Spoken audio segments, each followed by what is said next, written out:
Since 1973, Tattoo Charlie's has been an established body modification studio in Kentucky, featuring world-renowned artists and piercers, currently with locations on Preston Highway and in Lexington, a staple point in the tattoo community. Learn more at TattooCharlies.com. Set up your appointment today at 7904 Preston Highway. Our tattoos are done while you wait.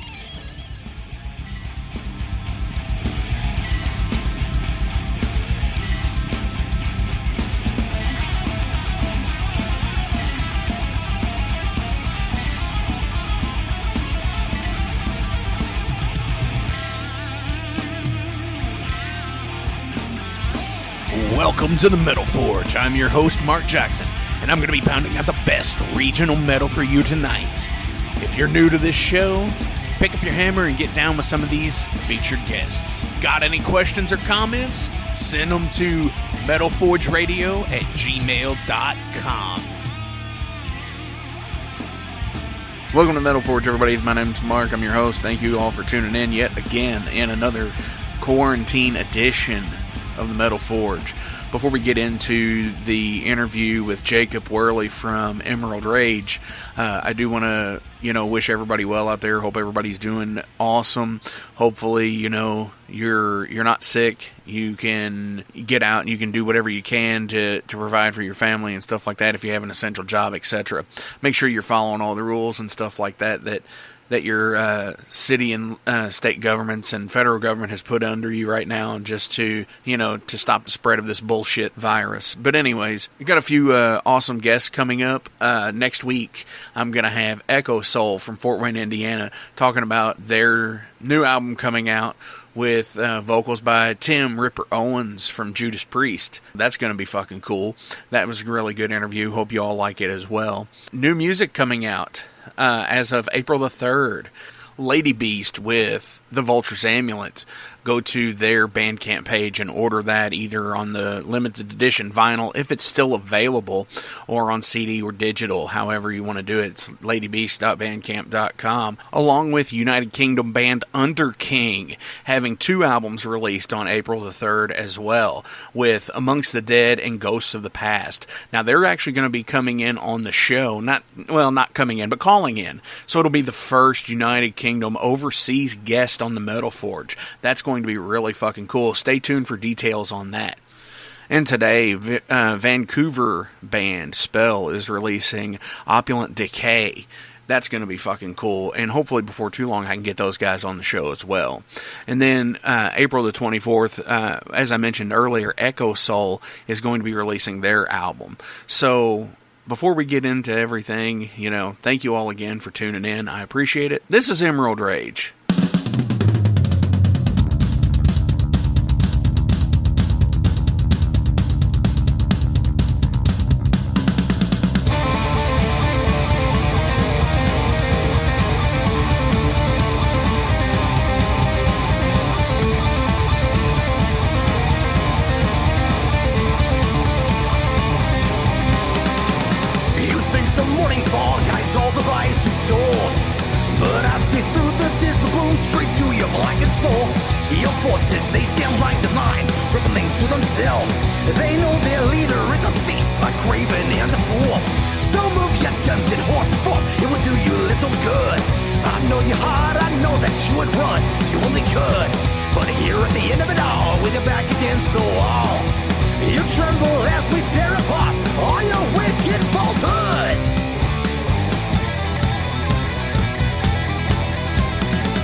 twist the crown.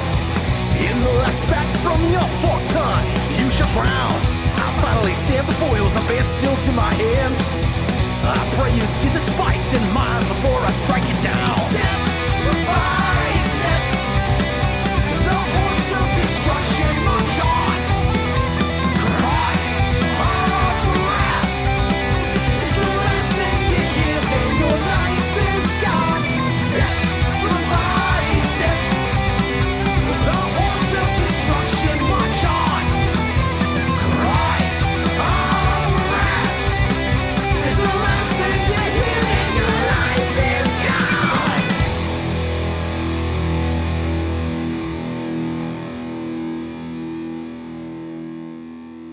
All right, I'm being joined on the phone right now from Jacob Wherley from Emerald Rage in Akron, Ohio. Akron, Ohio's own Emerald Rage. Yeah, what's up, man? How's it going? Dude, how you doing, man? It's been a while since I've seen you and talked to you. Yeah. It's been since August, and it might be until this coming August. I know, but, yeah.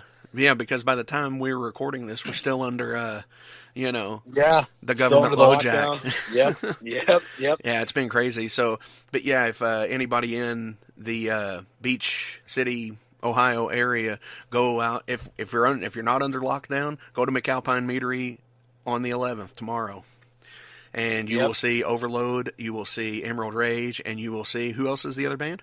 That would be Day Old Hate. Yeah. They are a groove metal band. They're from Cleveland, so they're Awesome. They're trekking down a bit of a ways too. So, hopefully all the sanctions or whatever laws are prohibiting people from playing and stuff like that.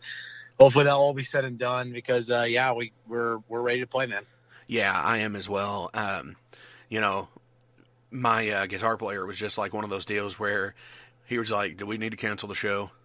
And this was literally hours before your governor was just like, "Shelter in place order." Yep. So I'm like, damn. It's like, let's see how it goes. Yeah, we're gonna keep prepared for it, and if it's like a day or two and it's not getting any better, then we might have to call it. But so far, it's still on because that's a month away still. Time only knows what's going to happen in a month. So, right. Fingers crossed, we still get to play, and then we get to come back down to Louisville in August, and we're pretty excited to come back down again and play. So yeah, that's and gonna be a good time. That's going to be a Metal Forge live event, actually. Yep. And starting to sound like Vince McMahon. Don't say house show, say live event. Trademark. Yeah, right. Say live event. But yeah, it's a Metal Forge live concert. It's going to be Overload, Emerald Rage, and from the Chattanooga scene, Coathanger Abortion. Oh, awesome. Yeah, Chattanooga, that's right. Yeah, Sweet. Awesome death metal, killer dudes. I brought them up to Louisville before. Awesome cats. Love working with them. So let's get into this. Tell all the listeners out there about Emerald Rage. How did you start? Because you are vocals and guitar, correct? Yes. We started towards the tail end of 2016 is really when we kind of started throwing around the idea of like really just getting everything in stone and start getting into a band. I've always wanted to play, man. Since I was like 5 or 6, I remember the first time I like picked up like Kiss records and Alice Cooper records, and I was just all about that shit. And so I found my our current guitarist Pat, who was kind of shared the same interest in stuff like Judas Priest, Iron Maiden, Metallica, Megadeth, that kind of more that classic heavy metal approach. The biggies. And then we kind of threw in some mixes of stuff because we found some in common ground with some of that more like European German style power metal like Halloween and Blind Guardian and Running Wild and stuff. And we throw in some thrash and we throw in some 70s, I guess, more hard rock stuff like Sabbath, Blue Oyster Cult, Zeppelin, Deep Purple, Rainbow kind of stuff, Thin Lizzy, because we just kind of bounce around from thing to thing, and that's kind of one of the biggest factors that I've really liked and come to really embrace with Emerald Rage is that we're kind of everything from an Ozzy Osbourne to Slayer and everything in between, Right, and I think having a wide source of music to come to, that, where you can pull from and listen to as much stuff as you can that's not in your local scene or anything else, and even in your local scene to a degree. Seeing what all your friends are into and such, that is one thing that I have, awesome, that has been crazily awesome for this show since leaving the FM radio station back at the end of the year and going to a podcast. I was only in a local deal, so I've been able to see and get other bands like, a couple weeks back, I had Lady Beast on, and they're from Pittsburgh, and they're bad fucking bands. Yeah. I've heard of them. They're pretty good. How do you all get together? Do you all live in the same area? Because that seems to be a thing these days, where you might have people in one city and in another city that might be 2 or 3 hours or 10 or 15 hours away. How does that work for you?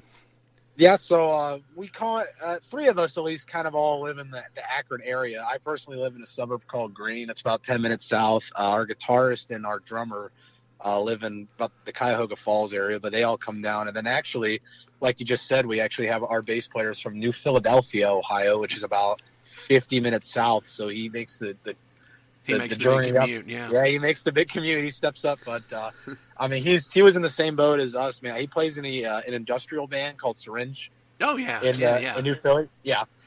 But he was raised on Judas Priest, Metallica, Megadeth, so like he wanted every bit as part of this kind of stuff as we did.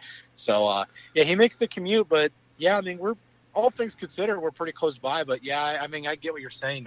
I've actually I've encountered a few musicians in the local area where, the band is based in technically Chicago, but then you have a guy from Grand Rapids, Michigan, a guy from Cleveland, Ohio, a guy from, Gary, Indiana, that it's just, they get together, once a month and, jam or something. Absolutely. And it's like one of those things where, they drive the main highway and they pick up a member here and there. Yep. Yeah. It's definitely, I mean, I don't know how much of a fan I'd be of that approach, but I mean, hey, all power to you if you're able to do it. What inspires Emerald Rage songs? Ironically, the band kind of started off as more of this Viking folky kind of themed band, which you can kind of hear in some of our songs. We still kind of have that element, but what we really tried to do right off the bat was kind of something like an Ensiferum or a Tyr or a Monomarth, kind of that kind of the melodic folk Viking approach. But after 2 or 3 songs, we kind of got a little bit tired of it and moved to something else. But we kind of wanted to just kind of bounce back and forth. But I mean, a lot of things, everything from history, like, historical battles, to science fiction, to, mythology and stuff like that, Norse mythology, Greek mythology, history, basically anything that we just find is just super dope and epic. Interesting to you. Yeah, exactly. That you can really just make a cool metal anthem about, Oh yeah, absolutely. Which is really cool because, you get to the point where you're not entirely basing, not everything is an epic song. You do have the songs that, is the quick 3-minute pop. Right. And you get the songs that are the 9-minute, Yep. stuff like Rime of the Ancient Mariner. Oh yeah. So on and so forth. Yeah. We've kicked around the idea of doing stuff about V for Vendetta before and doing something like a Clockwork Orange, because I kind of like some of more of those dystopian kind of ideas and themes. I think that there's a lot of cool products that kind of come out of that. Like, one of my all-time favorite albums is Operation Mindcrime by Queensryche, and I mean that whole storyline with that, that kind of underground revolution stuff. It's just it's an epic album. So, we kind of just kick around ideas, whatever we find interesting, whatever we can put, pieces together and be like, okay, this is an original approach. It's not something that's, been done to death, and we can kind of work something here. Then we just kind of go for it. Do you have a favorite song you've written? Ooh. And I know this is like the cliche response, but it's like asking to pick a favorite child, but you must choose. Yeah, I gotta say, it's probably High King. That's kind of like the one that I guess most people are into. Like, we don't have enough under our belt to say that that's our quote unquote greatest hit. But if there's a song that people know by us so far, it's been that one. But I mean, everything about that I think is just pieced it together to be a very good metal anthem. It's slow, it's dark, it's heavy, it's also melodic. It's got the chugginess, it's got the thrashiness, it's got also like the more of that Iron Maiden, Judas Priest, Halloween kind of melodic approach to it. And I just think it's a blister song. It's a hot song that can really get the crowd going. And so the lyrical content, everything about it, I think is just something I really, really enjoy about playing that song. Okay, I could relate to that, and I'll be playing that at the end of the show, actually. So, yep. There you go. When you guys write songs, do you have a working title that you assign to your songs that might be crazy or obscene or anything like that? It kind of just depends from song to song. Sometimes when we write a song musically, I think of the exact title I want it, and I think of the exact lyrical content I want it. So right off the gate, I can already throw a name tag on it. Oh, okay. For example, we also have a song called Raffle Eyes that was inspired by I listened to a crap ton of Gamma Ray that day, and I was just like, I'm going to write something fast, heavy, melodic, like a Gamma Ray or a Blind Guardian or Primal Fear kind of thing. So the working title of it was just Gamma Ray. So it was pretty cut and dry. So it kind of just depends from song to song. If I have a really cool idea for if I can latch something on it real quick that I know, oh man, that's exactly what I want, then I pretty much already have the title that I want. But other than that, we'll just throw something on there. And we'll just kind of, I don't know if it's anything really obscene, more so just cut and dry. Okay. Just, it's something to recognize it. Okay, yeah. Nothing wrong with that at all. I've had people who label their songs like A minor speed metal. Yeah, exactly. Something that, oh yeah, that one. I know how that starts. A minor speed metal. Or Snake. Right. Because the riff reminds me of a snake. That's cool. Okay. To me, that's cool because it's like, I always wonder what it's like for huge bands that, like Metallica, when they release stuff like Demo Magnetic, where it's, 9 was the name of a song, but it's like, Right. Or I think Cyanide was German Soup. Yeah, something like that. It's kind of like, you don't think of a band that big and, intricate, it's Metallica. They have these silly names as for songs, you're just kind of like, what the hell? That's not what I'd expect from Metallica. But, it's funny when you think about that. I know a band who used the term blisterfuck once for a song title. Well, and it's not that now, but maybe I think it should be. It might draw some attention. Yeah, that's one way to turn some heads. If you could have written any song or album by another artist that was yours, what would it be? Oh man, this might be the picking two kids thing again. Yeah, picking the favorite. Yeah. The smart businessman inside of me would pick Dark Side of the Moon because I'd be a millionaire right now. But right. Man, I'd have to honestly. I'm probably gonna have to go with Ride the Lightning, Metallica. I think everything about that album, front to back, has got everything that incorporates Metallica. It starts off with Fight Fire, and it's in your face, it's heavy, it's brutal, and it's got it was definitely the step. It's definitely the big first step I think they took in the evolution of the band with the technicality, with the melodic, the harmonies, and Kirk wasn't just relying on the pentatonic licks, and it wasn't just nothing but glorified punk riffs, if you will, kind of clamored together. But everything from Fade to Black, you have your more melodic, kind of slower songs. You have Trapped Under Ice and Ride the Lightning that are just in your face. Escape to me is, I think, a very underrated song. I know that kind of got swept under the rug even by the band because it was kind of that last second song that they had to kind of throw on to just please the record label. But I think it's a great song. I think Call of Cthulhu is a great way to end an album. Everything about that album to me, that's an album I started listening to since, third grade. I used to take that on the CD. I used to bring the CD player on the bus, and I think I must have replaced that like 3 times because the amount of times I would get scratches and had to replace it and skipping. But yeah, that's probably right off the bat. If one comes to mind, it would probably have to be Ride the Lightning. I think I probably have at least 3 copies of that currently. Yeah. I know. Yeah, I got about 3 or 4. Right, and because you've got to have the vinyl, and then you've got to have the the CD, you got to have the digital, you got to have the tape if you have it. Yep. So yeah, I could totally get that. It's one of those albums that's ridiculous, stands the test of time, and the same with Dark Side of the Moon. I think it's the only album that has remained on the Billboard nearly charts. 50 years old, yeah. Nearly 50 years old, and that album is still, you turn on any rock station, you're going to hear a song off that album. It's crazy. And, like you said with Ride the Lightning, like that thing, God, it's hard to believe that that's starting to creep up on 40 years old now. But, yeah, still to this day, I mean, I still, whether I like to admit it or not, take a few things from that playbook and throw it into our music. So, I mean, every band, that album is just, I think that album changed the game. I mean, respect to, Slayer and respect to, Megadeth and all that. But I think that Ride the Lightning is what kind of molded thrash to what it was going to be, because it was, I think, the first thrash record that literally could pack all the elements that you might need. And it kind of showed that thrash, it's okay to kind of get more melodic and technical stuff, and you don't need to just play, breakneck speed metal just for the sake of playing it, but you can throw in some really cool ideas in it. And I think that, when I look back and you had the Mustaine incorporation still on that album, so it's kind of hard to deny that. I mean, you listen to stuff like Call of Cthulhu, and it's like, yep, that's definitely some Mustaine riffs in there. Right. So I mean, it's I think that compact everything that kind of really defined thrash metal, at least what it was going to be. Not necessarily what it is maybe by today's standard, but what the future of thrash metal, I think, was really heavily relied on that release. Absolutely. And I think it's one of those things where, there was definitely a division line between bands like Metallica, Megadeth, and Slayer and Anthrax. Yeah.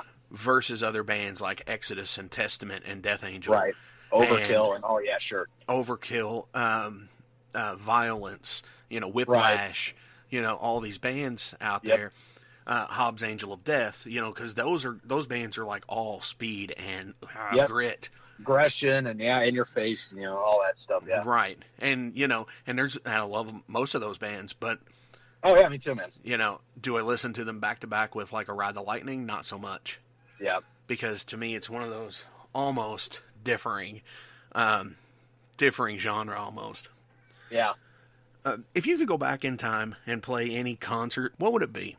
I got to think about this one too.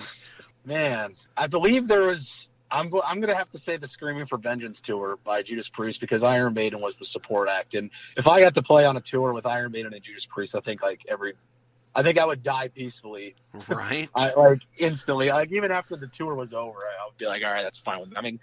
I mean, it's hard to fathom that too, because Judas Priest is coming right off Screaming for Vengeance and Iron Maiden is coming right off Number of the Beast. I mean, that's just that's pinnacle heavy metal right there. And if I had to pick one right off the bat, a few other ones that come to mind is the Black and Blue tour. I think that was Sabbath and Boyster Cult in like 80, 81. That was like when Dio first joined.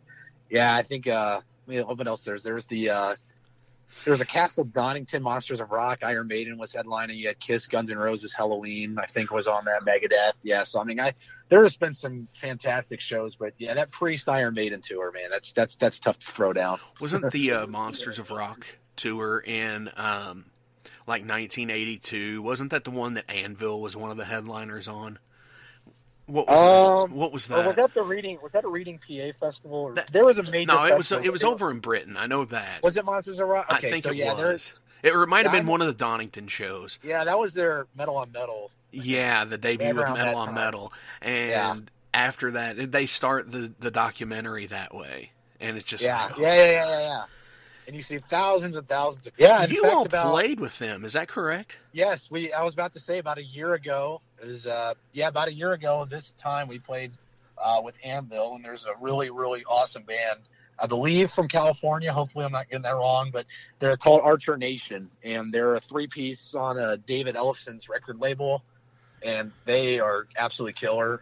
Don Jameson did some comedy that night too, so I mean it was just a really, really cool show to be a part of. But we got to play with Anvil. Anvil were super, super nice guys. I think we might have surprised them, because during the sound check we were playing Stargazer by Rainbow, and during our set we played Victim of Changes by Judas Priest, and wow. All of us were just a bunch of college kids, so they're probably wondering how the hell we do that stuff. But I mean, Definitely. we like what's good. That's right. So, do you have a favorite city or venue you like to perform in? Because I know you've went and done some small touring, like weekend tours and stuff like that. Yeah. Because of course, you played here in Louisville last year, and that was a really cool venue. I liked it. I mean, I've never really had a bad experience play. I would say in our hometown, we absolutely love a venue called the Empire Concert Club. It's off Talmadge Avenue. We've played there, God, maybe nearly a dozen times at this point. Very, very well run facility. Pays very well. People love going there. Everything about it is just a fantastic place to play. We like also the Buzzman that's in Canton. That's about 20 minutes south of Akron or so. It's right in downtown Canton. It's really kind of like this almost punk rock theme kind of feel to it, vibe to it. It's got actually like an arcade attached to it and a bar. I mean, it's a really cool. It's more of a party venue that I think everybody just loves to get together and jam to. But out on the road, we played at a really, really awesome venue in Madison, Wisconsin called the Crucible. And that was the first time I ever got to have like a full on like backstage area with like a curtain and everything.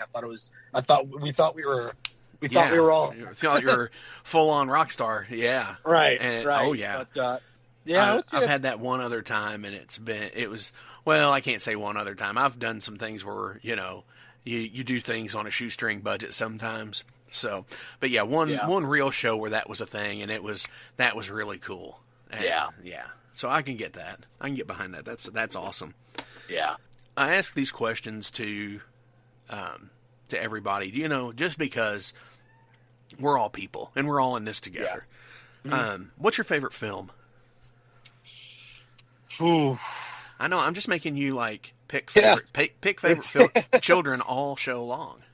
I really like the original Texas Chainsaw, the '74 one. That was, I think, extremely well done. Still to this day, one of those test of time films. One of the films I actually really like too is Saving Private Ryan. I think it's a very well done film. I mean, I think everybody played the roles perfectly from that film. But man, if I had to, I work with a guy who looks like the old Matt Damon from that film. Like, yeah, I probably. I'll stick with my first thing. I'll stick with the Texas Chainsaw. I think that was just a very well done movie. Awesome. And so yeah, that's a really. Yeah, I think you can't really go good. wrong. No. Do you have a favorite food? Favorite food, probably anything like Indian. Honestly, I love like chana masala curry and that kind of stuff. Nice. Anytime I get to an Indian buffet or anything, I clear that out, dude. I love Indian food. Dude, next time you guys are here, there is one in town, and it's super cheap, and I will have to take you guys over there, and they close at like 2:30 in the afternoon. Okay. So, and then they open back up for a dinner service, but yeah, the buffet is open from like 11 to 2:30, and it is killer. Yeah. But yeah, I can totally dig that. What's your ultimate jam? This may be a cliche answer, but honestly, I'm thinking something like Rock You Like a Hurricane, or You Got Another Thing Coming, or Wherever I May Roam. There's still an element about these kind of bigger hits, and you kind of realize why exactly they got to that level. Oh yeah.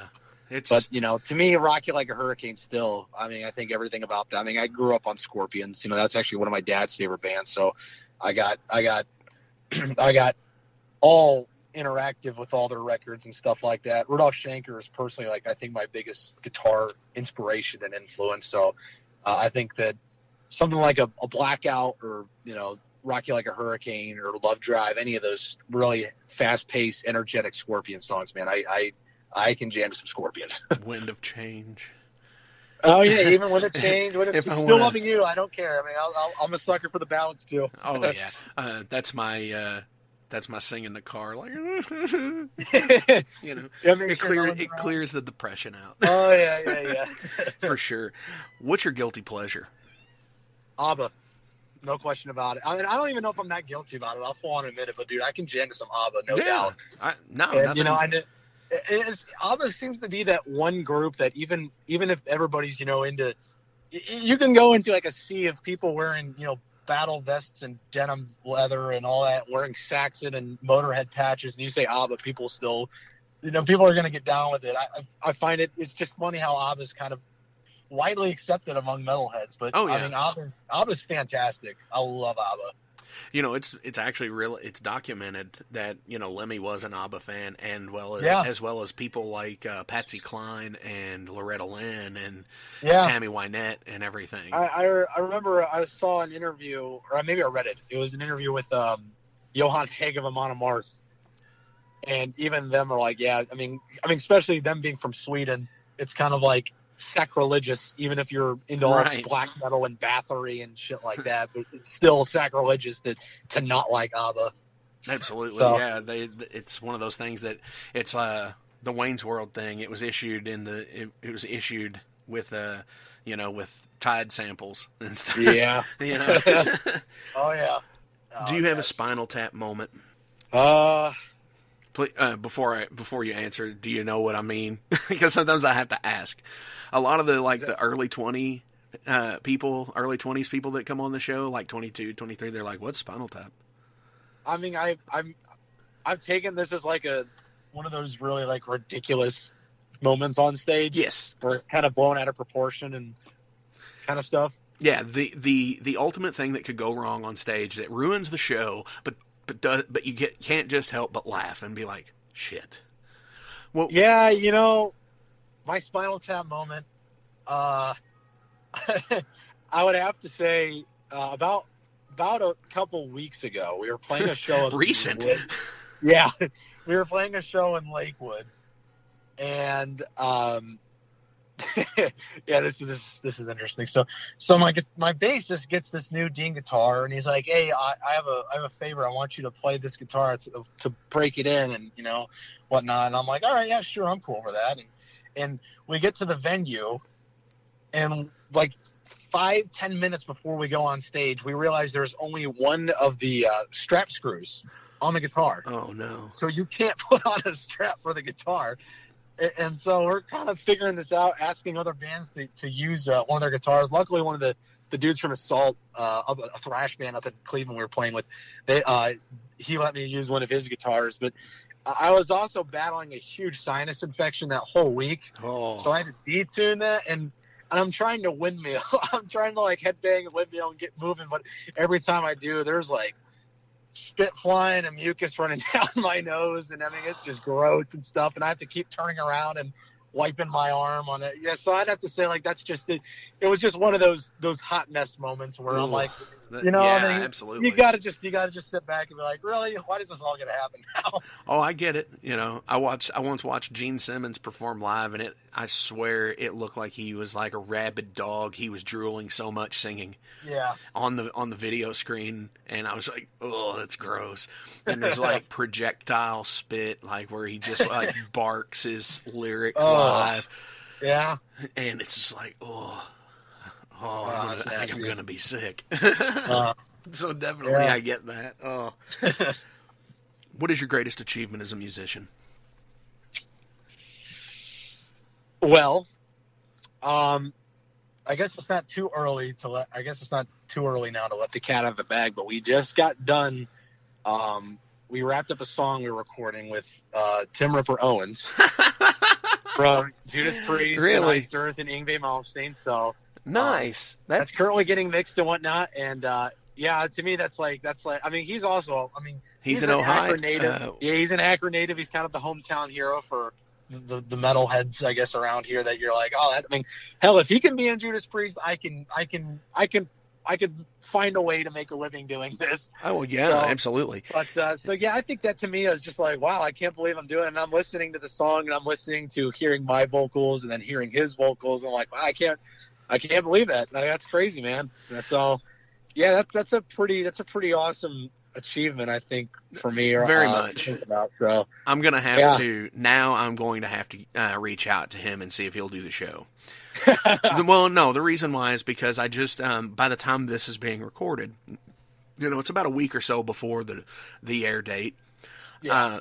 I interviewed a band earlier in the week who has Ripper Owens on 3 tracks is on their new album coming out at the end of April. And that will be next week's episode.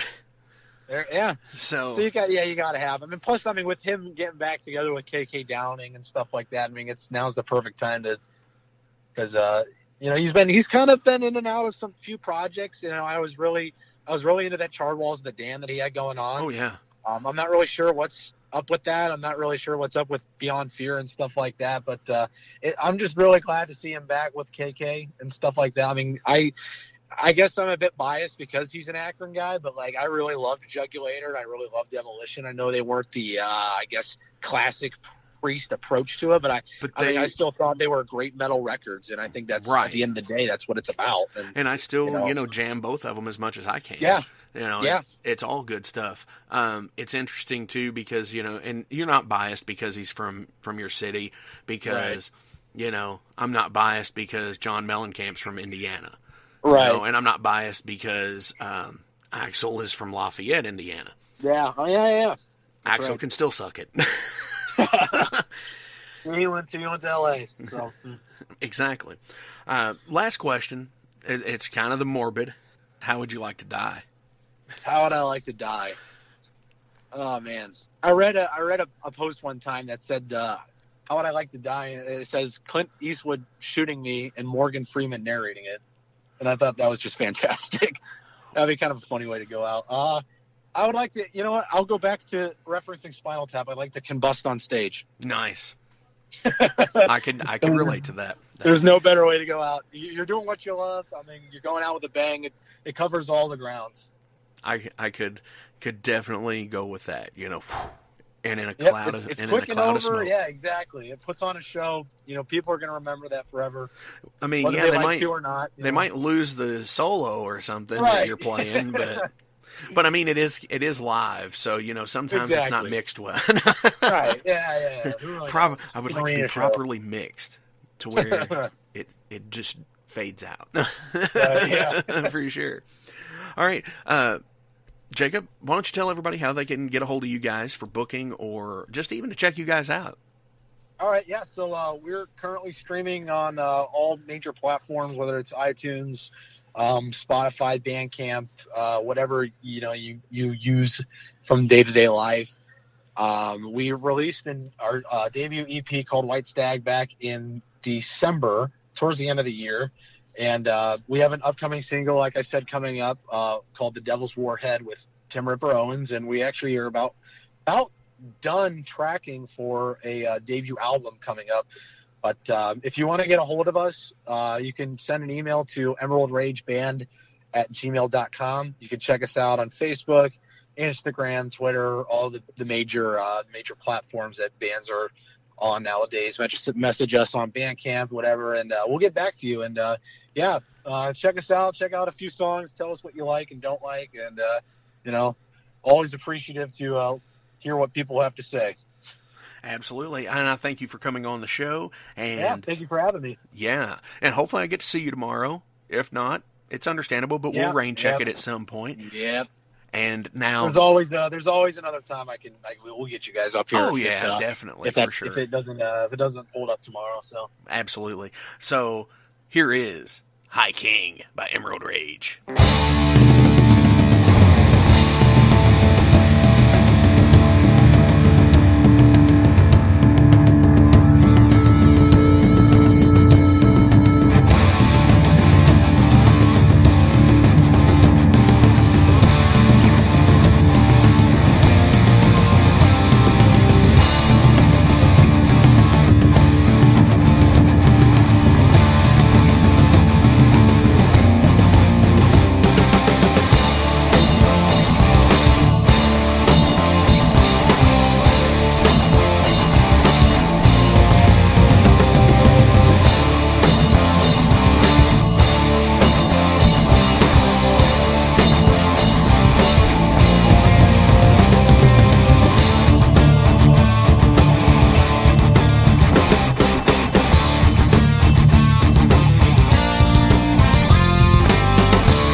cove.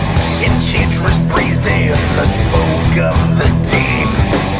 Across the plains and the traitorous drove, scourging the land, destruction they reap.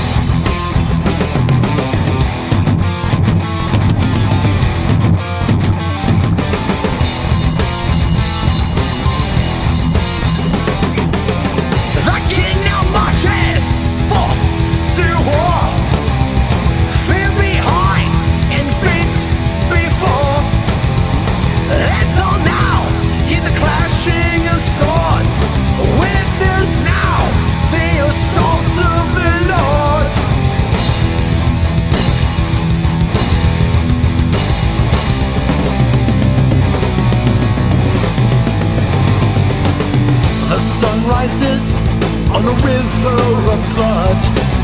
Along the banks the bodies lie in the mud. On the shore he lies with the lance through his chest. With dimming eyes he looks towards the west. The king now passes his final decree. Through his sword back into the sea. On a ship of silver place his body and let it sail to the isle of eternity. Thy will be done, steel shall sing to the dragon's son before the high king. Mights of old, rain fought on sword of gold. All hail the high king.